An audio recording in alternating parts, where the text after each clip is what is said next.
જય શ્રી રામ, હર હર મહાદેવ. દિવસ બદલાય છે, વર્ષ બદલાય છે, કેલેન્ડર બદલાવે છે. શું તમારું જીવનમાં ફેરફાર થાય છે? શું તમારું જીવન બદલાય છે? કોઈ દિવસ એનાલિસિસ કરો, વિચાર કરો. 2024, 2025, 26 આયુષ ઘટે, વર્ષ બદલાય, દિવસ બદલાય, પણ જીવનમાં ક્રોધ નથી જતો, કામ નથી જતો, વિચાર નથી જતો, આયુષ ઘટે, ડાયાબિટીસ बढ़े, બીપી बढ़े, રોગ बढ़े, ભોગ बढ़े. ભોગ તો અમુક સમય પછી ઓછો થઈ જાય, ભોગ बढ़े પછી ઘટે, પણ પુણ્યનું પોટલું કોઈ ભેગું નથી કરતા. ભેગું કરી લો થોડા પુણ્યનું પોટલું, કોઈને ખવડાવીને પીવડાવીને. તમે આનંદ રામાયણ પઢો ને, આનંદ રામાયણ વાંચજો, તો એમાં લખેલા છે કે લોકો પૈસા પર ઘમંડ ન કરતા હતા રામ રાજ્યમાં, અન્ન ઉપર ઘમંડ કરતા હતા કે હું ભરપેટ ખાઉં છું, બીજાને ભરપેટ ખવડાવું છું. આ લોકો પૈસા ઉપર ઘમંડ કરે છે. પુણ્યનું પોટલું ભેગું કરો. લોકો કહે છે રામ રાજ્યમાં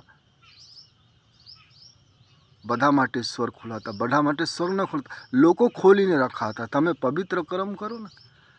સ્ટુડન્ટ બેસ્ટ હોય, શિક્ષક કોઈ ગમે ખરાબ હોય અને પેપર સારું નીકળે તો સાહેબને પાસ કરવું પડે. તો જીવનમાં પુણ્ય ભેગું કરો કે ભગવાન તમે સ્વર્ગમાં લઈ જાઓ, જ્યાં લઈ જવાનું હોય, જ્યાં તમારી મરજી હોય. પણ એ ક્યારે સંભવ હોય? જ્યારે મનુષ્ય તન મળેલા છે તો તમે પવિત્ર કર્મ કરો. કેલેન્ડર બદલાય છે દર વર્ષ 12 મહિના પછી, દિવસો બદલાય છે 7 દિવસ પછી, આયુષ ઘટે, પણ મનુષ્ય આજના સમયે તો જેમ જેમ સ્વભાવ આયુષ बढ़े સ્વભાવ ખરાબ થાય. આજ તો ઘરડા માણસો વાસનામાં ડૂબેલા છે. આજ લોકો બસ પૈસા ક્યાંથી આવે, પૈસા ક્યાંથી આવે. આજ તમે જુઓ છો કોઈ સંતો ભિક્ષા કરે? નથી કરતા. કારણ સ્વભાવ નથી બદલતો. સ્વભાવ ક્યારે બદલાય? જ્યારે પ્રભુની કૃપા હોય. અને પ્રભુની કૃપા ક્યારે હોય? ભગવાન કૃપા ક્યારે કરે? જ્યારે તમે પરોપકાર કરો.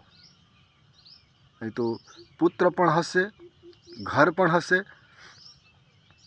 ગાડી બંગલા પણ હશે, ગરીબ છો તો હાથ પગ હશે, દીકરા દીકરી તો ગરીબ હોય, ધનવાન હોય, બધાને હોય,